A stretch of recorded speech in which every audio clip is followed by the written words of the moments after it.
Senhor Jesus. Obrigado, Pai, por esse domingo, por esse primeiro dia da semana, onde podemos lembrar da Tua morte e também a Sua ressurreição, onde nós temos a vida eterna, por causa do que o Senhor fez, Senhor. Senhor, venha falar conosco através da Tua palavra, assim como o Senhor já falou, através dos hinos, através dos cânticos, mas que a Tua palavra, Senhor, encontre uma terra fértil, que ela possa habitar no nosso coração, fazer transformação em nós, que nós possamos desfrutar através da Tua palavra, através do nosso viver, Jesus. Obrigado. Amém. Então, irmãos, vou pedir para vocês abrirem a Bíblia de vocês em João, ou ligarem a Bíblia, né? Em João capítulo 4. Aí vai ser um trechinho um pouco longo, mas eu vou pedir para vocês irem acompanhando, que nós vamos colocar o áudio da Bíblia, a mensagem, tá? João capítulo 4, do verso 1 até o 38. É um episódio bem conhecido, né? Todos nós conhecemos essa passagem, mas a palavra de Deus é viva.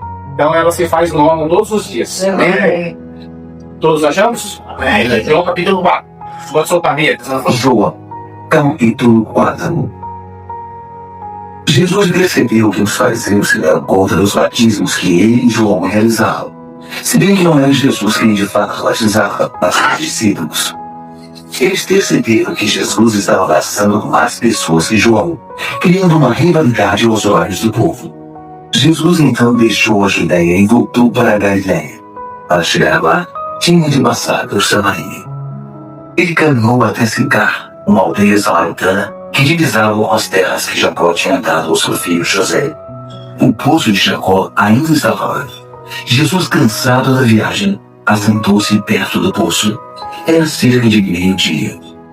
Uma mulher, uma samaritana, veio buscar água. Foi então que Jesus lhe pediu: poderia me dar um pouco de água? Os seus discípulos tinham ido à cidade comprar comida para o almoço. A samaritana, surpresa, perguntou: como pode um judeu pedir alguma coisa a mim, uma samaritana? Na época, os judeus se recusavam a falar com os samaritanos. Mas Jesus respondeu: se você conhecesse a generosidade de Deus e soubesse quem sou eu, pediria água a mim, e eu lhe daria água pura, água da vida. A mulher disse: o Senhor não tem um balde para tirar água e o poço é fundo. Então, de onde vai tirar essa água viva? Por acaso o Senhor tem mais recursos que nosso antepassado Jacó, que cavou este poço e viveu dele, e também seus filhos e seus rebanhos e o deixou para nós? Jesus disse: quem beber desta água vai ficar com sede outra vez. Quem beber da água que eu der nunca mais terá sede. Nunca. A água que ofereço é como um poço artesiano interior, jorrando vida para sempre. Então a mulher lhe disse: Senhor, dê-me dessa água, de modo que eu nunca mais tenha sede, nem tenha de voltar a este poço. Ele disse: vá chamar seu marido e volte aqui. Não tenho marido, foi a resposta. Você disse bem, não tenho marido. A verdade é que você já teve 5 maridos, e o homem com quem vive agora não é seu marido. Você falou a verdade. Ah, o senhor é profeta. Então tire a minha dúvida. Nossos antepassados adoraram a Deus neste monte, mas vocês, judeus, insistem em que Jerusalém é o único lugar para adorar. Quem está certo? Mulher, acredite. Está chegando a hora em que vocês, samaritanos, irão adorar o Pai, mas não neste monte, nem em Jerusalém. Vocês adoram como que tateando no escuro. Nós, judeus, adoramos na clara luz do dia. O caminho de Deus para a salvação vem por bem dos judeus. Mas chegará o momento, na verdade já chegou, em que não importará como vocês são chamados ou onde irão adorar. O que conta para Deus é quem você é e como vive. Seu culto deve envolver o seu espírito na busca da verdade. Este é o tipo de gente que o Pai está procurando. Aquele que é simples e honesto na presença dele em seu culto. Deus é espírito, e quem o adora deve fazê-lo de maneira genuína, algo que vem no espírito, do mais íntimo do ser. A mulher disse: não entendo bem sobre isso. O que sei é que o Messias está vindo. Quando ele chegar, vai nos esclarecer tudo. Eu sou o Messias, declarou Jesus. Você não precisa esperar nem procurar mais. Naquele momento, os discípulos chegaram e ficaram escandalizados. Não podiam acreditar que o mestre estivesse conversando com uma mulher daquele povo. Ninguém disse nada, mas a fisionomia dele dizia tudo. A mulher aproveitou a oportunidade para se retirar. Um pouco confusa, deixou o jarro de água para trás. De volta à cidade, anunciou ao povo: venham ver um homem que sabe tudo a meu respeito, que me conhece como ninguém. Será que ele não é o Messias? Eles foram verificar. Enquanto isso, os discípulos insistiam com Jesus: Rabi, come, não vais comer. Mas ele respondeu: tem uma comida que vocês nunca provaram. Os discípulos não entenderam e disseram: onde trouxe comida? Jesus explicou: a comida que eu tenho tive a fazer a vontade daquele que me enviou, concluir a obra que ele começou. Quando olham ao redor, vocês não dizem que em 4 meses será o tempo da colheita? Muito bem, agora abram os olhos e vejam o que está diante de vocês. Os campos samaritanos estão maduros. É tempo da colheita. O ceifeiro não espera. Vai logo pegar o que é seu, ajuntando os teus vasos para a vida eterna. Agora os semeadores e os ceifeiros estão juntos. O clima é de triunfo, e sobressai a verdade contida no ditado: um semeia, o outro colhe. Eu os enviei para colher num campo de nunca trabalhar. Sem mover um dedo, vocês trabalharam num campo cultivado por outros desde muito tempo e com muito sacrifício.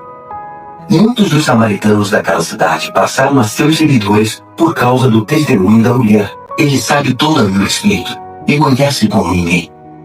Eles imploraram a Jesus que permanecesse com eles, e ele ficou 2 dias ali. Muitos outros confiaram a vida a ele depois de ouvi-lo. Amém? Não sei se vocês conseguiram acompanhar aí, às vezes fica diferente, né? Tá falando uma coisa, nós estamos lendo outra, mas no sentido é o mesmo. Essa Bíblia falada era bem interessante pra gente ouvir, né? Como às vezes eu coloco no carro, dirigindo e eu tô ouvindo. O desenho, né? Vai se formando, o filme vai formando na nossa cabeça. Então eu gostaria de caminhar com os irmãos nessa mensagem de João capítulo 4. Na Bíblia de vocês aí, provavelmente, vocês podem ver que ela é subdividida em alguns subtítulos, né? O meu aqui no capítulo 4 começa a mulher samaritana. Depois no verso 19, ele fala da verdadeira adoração. Depois no 31, ele fala a seiva e os ceifeiros. Como que os estudiosos da Bíblia chamam esses trechos separados? Eles chamam isso de perícope, que é um bloco, onde nesse bloco se expressa um pensamento, tem uma unidade de pensamento ali. No entanto, hoje eu uni 3 para a gente ter um cenário mais completo do que está acontecendo aqui, tá? E para os irmãos atentarem, nós vamos pegar todo esse trecho aqui e nós vamos analisar 3 pessoas: a mulher samaritana, o Senhor Jesus e os discípulos, tá? Então nós vamos olhar primeiro para a mulher samaritana. Quem que é a mulher samaritana? Então, nesse diálogo aqui, nós podemos extrair algumas condições que essa mulher se encontra. Uma delas, aqui Jesus falou para ela, né? Você já está no 6º casamento, né? Já teve 5, e que você está agora não é seu marido, não é um casamento legítimo. Ou seja, a vida afetiva dessa mulher estava completamente bagunçada, completamente fora dos padrões, né? Vamos dizer assim. Então a vida afetiva dela estava ruim. A vida espiritual dela, como estava? Estava confusa, porque ela falou para o Senhor: os judeus falam que é só em Jerusalém, mas os nossos pais falam que é aqui no monte. Aonde que é o lugar? Então essa mulher, espiritualmente falando, ela também estava perdida. Lembre-se que toda vez que a gente está lendo ou fazendo uma aplicação bíblica, tenta trazer isso para você, tá? Então, nesse momento, nós podemos ser a mulher samaritana, tá? Como que estava a vida profissional dessa mulher ou a vida cotidiana dela? Ela estava cansada. Ela falou: Senhor, então me dá dessa água, porque eu não tenho que vir todo dia aqui tirar essa água. Ou seja, ela já expressou ali um sentimento de insatisfação, de todo dia ter que ir fazer a mesma coisa, né? Como é que estava a vida social dessa mulher? Aqui também foi dito que os judeus não se comunicavam com os samaritanos. Ou seja, já havia uma rixa ali, uma disputa. Um não falava com o outro. Então a vida social dela também estava bagunçada. Inimizades, né? Samaritanos e judeus. E a vida emocional dessa mulher? Como é que estava a autoestima dessa mulher? Lá embaixo. Porque ela ia no poço, meio-dia, sozinha, para não ter que ir com as outras mulheres que faziam isso de manhã, quando o sol estava mais fresco, quando estava mais tranquilo. Por quê? Porque provavelmente ela era rejeitada, ela era excluída, ela era discriminada. Então a autoestima dela estava lá embaixo. Estava muito mal. Então vocês viram quantas coisas, ou por quantas coisas essa mulher estava passando? Será que não tinha outra pessoa melhorzinha para Jesus procurar para bater o papo? Não tinha. Essa é a melhor pessoa que Jesus deveria encontrar. Tanto é que no versículo 4 está registrado assim para nós: e era-lhe necessário atravessar a província da Samaria. Então a própria Bíblia fala que era necessário que Jesus passasse por ali. Ou seja, era necessário Jesus encontrar essa mulher. Ou seja, é necessário que Jesus nos encontre. Não importa a nossa situação. Aliás, quanto mais caótica ela tiver, mais nós precisamos desse ponto que essa mulher teve com o Senhor Jesus. Amém. Outra pessoa que nós vamos analisar agora é o Senhor Jesus. Como estava o Senhor Jesus? Veja o verso 6 comigo. Estava ali a fonte de Jacó, cansado da viagem, assentara-se junto à fonte por volta da hora sexta. Então, como Jesus estava? Cansado. E mais para frente, ele vai desenvolver um discurso ali, que por mais cansado que ele estivesse, ele sempre tinha em mente uma coisa: fazer a vontade do Pai. Amém. Tá? Então, a condição na qual nós nos encontramos não pode servir de pretexto para eu não fazer a vontade do Pai. Muitas vezes nós vamos nos encontrar dessa forma, cansados, afadigados, com fome, desanimados. Meus irmãos, nós não andamos por sentimentos, nós andamos por fé. Amém. Nós andamos por obediência à palavra de Deus. Amém. Eu lembro de um repórter que tem no Instagram do Nicodemos, pastor Nicodemos, que ele fala que o desafio do crente é andar, seguir Jesus, não sentindo nada, não ouvindo a voz de Deus muitas vezes, não tendo resposta de oração, mas em obediência e em santidade à vida de Deus. Amém. Esse é o desafio nosso, irmão. Pode ser que a maioria de nós não vai ter uma grande experiência com Deus. Não vamos receber um grande milagre que nós podemos mostrar para todo mundo, ou que todos possam ver.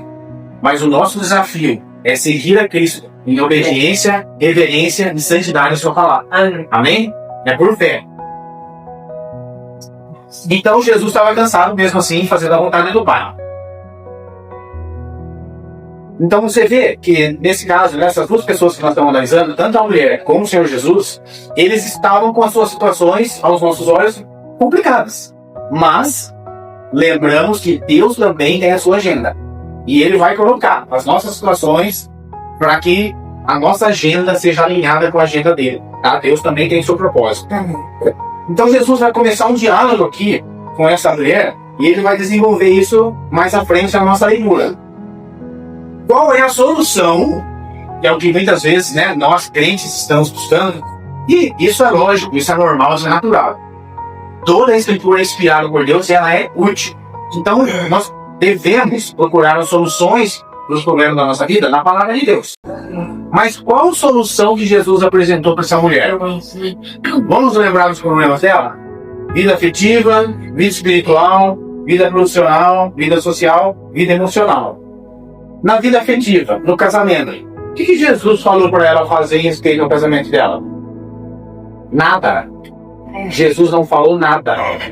Ele só mostrou a situação.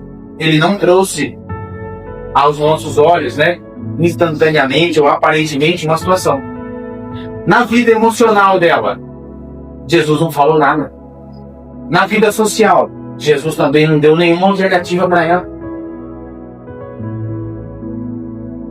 Qual foi a única coisa que Jesus fez para essa mulher e que é de crucial importância para nós? Vamos ver o versículo 26.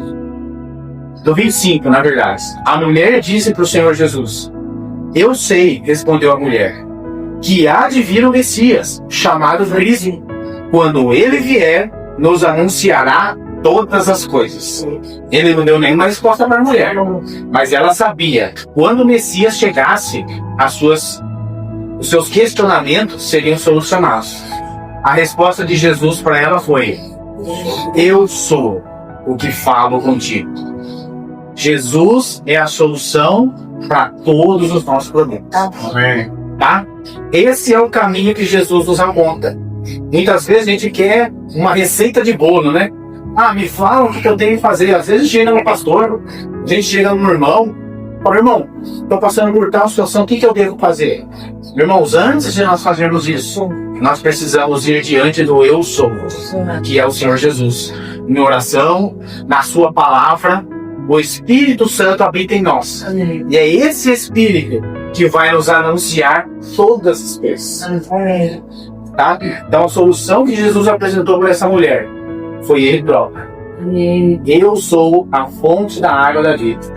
Né? Ela não estava cansada, mas ele falou que quem bebesse daquela água jamais sentiria sede. E a água que ele desse a beber se tornaria dentro dela uma fonte a jorrar. Isso é lindo demais, né, irmãos? Então, agora ela começou a entender que ela não precisava mais procurar e nem buscar, porque Jesus estava diante dela. Falou: eu sou o Messias. Foi o primeiro anúncio, a primeira revelação de Jesus que ele era o Messias, foi para essa mulher. Isso é algo tremendo, né? Quem falta a gente analisar? Os discípulos, tá? Nós vimos que a mulher estava com a sua vida como um todo bagunçada. Jesus também estava cansado, provavelmente com fome, os discípulos saíram para buscar comida. Mas o que aconteceu com os discípulos? Vamos ver aqui no verso 27. Neste ponto, chegaram os discípulos e se admiraram que estivesse falando com uma mulher. Todavia, nenhuma lhe disse: que perguntas ou por que falas com ela? Então os discípulos foram para a cidade para buscar comida. E eles voltaram e viram Jesus falando com essa mulher e, acima de tudo, o samaritano. Eles ficaram completamente perdidos. Eles não entenderam o que tinha acontecido ali. Eles também não trouxeram nenhuma pessoa para conhecer o Messias. Esse é um ponto que nós vamos trabalhar em cima também. Não viam senão o aqui e o agora. Por quê? No verso 33, os discípulos falaram assim. Eles diziam uns aos outros: teria porventura alguém trazido o que comer? Porque Jesus respondeu assim, no verso 34: a minha comida consiste em fazer a vontade daquele que me enviou e realizar sua obra. Qual é a comida que Jesus tem para comer? Fazer a vontade do Pai. O que sacia Jesus? Que lembrando que agora Jesus habita em nós. O que sacia a nossa alma? Não é fazer a minha vontade, nem ficar olhando apenas no aqui e agora, mas olhar para o plano eterno do Pai, fazer a vontade dele. É isso que vai matar a nossa fome. Então eles estavam olhando apenas no aqui e agora. O que nós vamos comer? O que o senhor vai comer? O senhor falou assim: eu já estou alimentado, eu já estou pleno, satisfeito. Senhor Jesus. Então essa questão foi interessante, porque em seguida, assim que essa mulher teve um encontro com o Senhor se revelou a ela que ele era o Messias. Ela deixou o cântaro de água e saiu correndo a anunciar para toda a cidade que ela tinha tido um encontro com o Messias. Ou seja, essa mulher deixou todos esses pontos que nós abordamos no início para trás. E agora ela foi ressignificar a sua vida e entregar aos outros aquilo que ela tinha recebido de Jesus. Ela já não estava mais como um poço seco, uma fonte vazia, mas agora ela estava cheia. E ela foi derramar isso lá na cidade. E o relato bíblico é que muitas pessoas da cidade vieram encontrar Jesus por causa do que a mulher tinha falado. Enquanto que os discípulos, olhando para o aqui e o agora, foram para a mesma cidade, olhando somente para as marmitas que tinham que trazer, e não trouxeram uma alma para o Senhor. Irmãos, isso é grave. Eu estou falando aqui, não é para confrontar ninguém, irmãos. Eu estou falando aqui o que Deus já falou comigo. Muitas vezes eu vou pro meu trabalho, ou eu vou para algum lugar da cidade, ou eu vou encontrar alguém, ou eu recebo um profissional na minha casa, e eu só estou olhando no aqui e agora, porque eu estou fazendo naquele momento, sem atentar muitas vezes que o meu pai tem um plano eterno, e que ele deseja ter muitos filhos. Irmãos, eu me sinto mal quando eu encontro alguém e eu não tenho a intrepidez ou a coragem de falar do evangelho dessa pessoa, de me importar com essa pessoa, pela situação que ela está passando agora, numa simples conversa. Jesus esquadrinhou essa mulher, mas ele se apresentou para ela e ela saiu lá cheia. Esse é o nosso papel, irmãos. Nós não podemos olhar apenas para a marmita que eu vou buscar, que eu vou comprar, ou o trabalho que eu vou realizar, a casa de quem eu vou entrar, ou quem vai entrar na minha casa. Aquela pessoa tem que receber da fonte da água da vida. O Senhor colocou em mim e agora eu vou colocar nela. E eu me sinto mal muitas vezes de voltar ou dispensar aquela pessoa sem ter falado do Senhor, sem ter falado do Evangelho, sem ter consciência alguma da eternidade daquela pessoa. Tá? E é por isso, muitas vezes, que nós andamos famintos, sedentos, cabisbaixos, tristes, porque nós não estamos realizando a vontade do Pai. Lembra do jovem rico? Ele falou, Senhor, o que eu preciso perder a vida eterna? Faça isso, isso, isso. Falou, mas isso aí eu já faço, né? Então falta uma coisa. Venda o que você tem, dá para os pobres e vem e siga. Porém, esse jovem entristeceu-se e saiu da presença do Senhor. Irmãos, quando nós não obedecemos a palavra de Deus, não estou falando que você tem que vender o que você tem, não, tá? Mas quando nós não obedecemos a palavra do Senhor, esse é o sentimento que gera em nós. Nós nos entristecemos. E essa muitas vezes pode ser a causa de uma depressão, de um problema familiar, de uma tristeza, de uma agonia, porque nós não estamos andando de acordo com a vontade do Pai. Lembram-se de como é a vontade de Deus? Boa, perfeita e agradável. Não tem nada melhor para a gente fazer nessa terra, nessa vida, nesse tempo, do que fazer a vontade do Pai. Sim. Amém? Amém. Senhor Jesus. Amém. Então, além de revelar-se para essa mulher, que Jesus disse para ela e disse para os discípulos. Vamos ver o versículo 10. Replicou-lhe Jesus: se conheceres o dom de Deus, e quem é o que te pede, dá-me de beber, tu lhe pedirias e ele te daria água da vida. E o que o Senhor Jesus disse para os discípulos? No verso 35. Não dizeis vós que ainda há 4 meses até a ceifa? Eu, porém, vos digo, ergam os olhos e vejam, os campos já branquejam para a ceifa. O que Jesus está dizendo? Não falta nada. Às vezes a gente quer esperar uma grande oportunidade. Eu vou servir o Senhor numa missão, quando tiver uma missão. Eu quero ir para a África pregar o Evangelho. Irmãos, não precisa disso. E quando você for buscar sua marmita na cidade, fala do Senhor. Fala do Messias. Não precisa esperar uma missão para ir não sei aonde falar do Senhor. Tá? Jesus está dizendo isso aqui. Mulher, se você conhecesse quem está aqui na sua frente, aí ele falou assim, mas vem a hora e já chegou. A hora já chegou, irmão, já aconteceu. O Senhor já habita em nós, o Senhor já veio, o Senhor já pagou o preço, nós celebramos aqui. Não falta nada. Eu não preciso de um grande negócio. Ele falou, não. Olhe, ergam os olhos e veja, os campos já estão prontos para ceifa. Nós precisamos nos lembrar que O poder não é nosso. A obra não é nossa.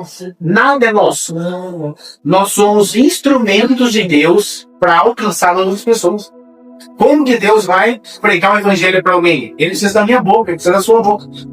Como que o Senhor vai ajudar uma família carente? Ele precisa que nós alcancemos essa família. Ajudemos com mantimentos, com dinheiro, seja lá o que for. Como que nós vamos, como que Deus vai ajudar uma pessoa que está em depressão, em angústia, em sofrimento? E Ele vai nos usar para a gente abraçar essa pessoa, andar com essa pessoa. Sejam discípulos. É isso que Jesus disse? E façam discípulos. Senhor Jesus. Então nós não precisamos esperar grandes coisas. Nós precisamos simplesmente saber o que Deus já nos deu. Então, nas simples coisas. O almoço você faz para o seu marido, irmão. Ali é uma oportunidade de apresentar o Messias. Na casa que a gente arruma, é uma oportunidade de eu apresentar o Messias. No meu trabalho, é uma oportunidade de apresentar o Messias. No trânsito, é uma oportunidade de eu apresentar o Messias. Não precisamos esperar grandes coisas. Já está pronto. E o que Jesus disse no verso 38, eu vos enviei para ceifar o que não semeastes. Outros trabalharam e vós entrastes no seu trabalho. Há quanto tempo o Evangelho está sendo anunciado? Já estamos há 2000 anos da vida de Cristo. Ou seja, pode ser, irmãos, isso aqui o Senhor está falando para que nós não nos gloriemos nas coisas que Ele fez. Ele já fez a obra, outros já estão falando há muito tempo. Pode ser que uma simples oração que a gente faça por alguém, ou uma simples palavra que a gente entregue, o coração dessa pessoa seja rasgado e o Espírito Santo habite nela. Mas essa obra não é nossa. Esse trabalho não é nosso. Isso já foi começar. Eu mesmo vejo na minha obra. Na minha vida, que eu possa dizer que houve uma mudança genuína, como essa mulher aqui, de uma conversão, né? Antes eu ia para um lado, depois eu comecei a ir para outro. Eu tinha 33 anos. Mas essa foi a primeira vez que eu ouvi o Evangelho? Não. Deus estava falando há muitos anos. Através da minha mãe, através do meu pai, através dos irmãos, dos amigos. Deus já estava falando. Mas no tempo dele, Ele nos chamou. Amém. Né? Então nós não podemos desperdiçar a oportunidade de falar do amor de Cristo, né, que nós cantamos aqui, né? Foi só teu amor que resgatou um pecador. Nossa, é o amor de Deus, irmão, não tem mais nada, tá? Uma frase para a gente pensar. Essa frase é do pastor Paulo Borges Jr., que ele fala o seguinte: às vezes nós damos mais significados para o copo que nós queremos encher do que a fonte que nós representamos. Ou seja, às vezes eu estou mais preocupado com o aqui e agora, com o meu trabalho, com a minha casa, com a minha família, sei lá o quê, com os meus afazeres, que o dia nos engole de uma forma tão brutal, né? Que eu esqueço de olhar que eu tenho uma fonte jogando dentro de mim. Essa fonte é capaz de encher não só o meu copo, mas como todos os corpos demais que estão ao nosso redor. Então que a gente não fique preso nos nossos problemas, na nossa vida, na nossa situação, nos nossos perrengues, né? Igual essa mulher tava. Não é isso, irmãos. Lembra que a Arlandete foi servir os copinhos? Ela serviu para todo mundo, mas ela mesma esqueceu de pegar. Mais bem-aventurado é dar do que receber. Quando a gente começa a se importar com o problema dos outros, os nossos diminuem. Amém. Não vou dizer que eles somem, não. Mas a gente começa a dar importância para muitas outras coisas. Porque a tendência é que os nossos problemas cresçam e tomem uma proporção irreal na nossa mente, no nosso dia a dia. Eles não merecem todo esse tempo, tá? Fala por mim. Às vezes eu me dedico tanto lá com meus afazeres, com minhas coisas, que eu não consigo dispensar o tempo de visitar alguém, de falar do Senhor. Tô ali, ó, ocupado. Tô que nem os discípulos aqui, só pensando na marmita. Só o que eu vou almoçar? O que eu vou comer? O que eu vou jantar? Irmãos, ergam os olhos e vejam. Ambos já estão prontos. Amém? Senhor Jesus. Então, que essa palavra seja uma advertência para nós, mas também ela é um conforto, né? Que nós conhecemos o Messias, o Salvador, o qual já mudou a nossa trajetória. E que agora a gente possa andar honrando, glorificando o nome dele e desfrutando dele para sempre. Amém? Amém. Deus abençoe a todos. Uma semana abençoada e rica na sua presença. Amém, Senhor Jesus. Amém.